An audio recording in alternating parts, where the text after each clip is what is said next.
ఏరా కేశవ, అల్లు అర్జున్ మాదిరి ఉన్నానా? అడక్క తినే మాదిరి ఉన్నావు. ఈ ఎండలు భయంకరంగా ఉన్నాయిరా మామ. ఈ ఎండ ఉంటే ఎట్టా మనం కూలికి పోయేది? మచ్చా జోబులో ₹1 కూడా లేదు మచ్చా.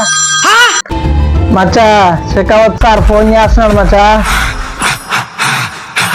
ఏరా శెకావత్, పోయేలోడు పోతానే ఉంటది, వచ్చే దుడ్డు వస్తానే ఉంటది.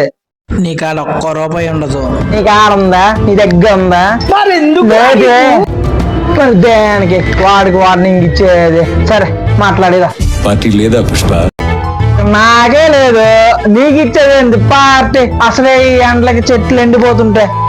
ఈ విధంగా గొడవలు వేసుకుంటే మనం బిజినెస్ చేయలేం మచ్చా. ఒకటి తక్కువైంది. కావద్దు సార్ నా కొడక, ఈ టైంలో కూడా నిన్ను సార్ అని పిలవాలరా? తగ్గేదే లేదు, 10 మాదిరి తింటున్నావు, ఇంకేం తగ్గుతావు?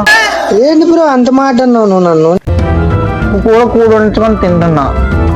డాక్టర్ ఎన్నిసార్లు చెప్పాడు నిన్ను మితి మీద తక్కువ తినమని? నావు కేశవా, నేను ఎక్కువ తినేది నీకు నచ్చటం లేదు కదరా? నువ్వు నచ్చుతావు చెప్పు, నీ కదా వస్తుండేది. ఏరా కేశవా, శ్రీవల్లి మాటి గుర్తు వస్తుంది, వెళ్దాం పద. చూస్తాందా శ్రీవల్లి? శ్రీవల్లి చూడట్లేదు మచ్చా నిన్ను. అబద్ధమని చెప్పొచ్చు కదరా, నేను హ్యాపీగా ఉండ, నీకు ఇష్టం లేదు కదరా? మాట్లాడేసి తీసుకొని రాపా. ఎంతకు మాట్లాడేవరా? ₹5 మాట్లాడు మచ్చా. ₹5? దీని మొఖానికి ₹2 కూడా ఎక్కువే కదా. ఏంది శ్రీవల్లి వెళ్తా ఉన్నదా? ఏం చేస్తాం? అమ్మ అమ్మ అమ్మ అమ్మ.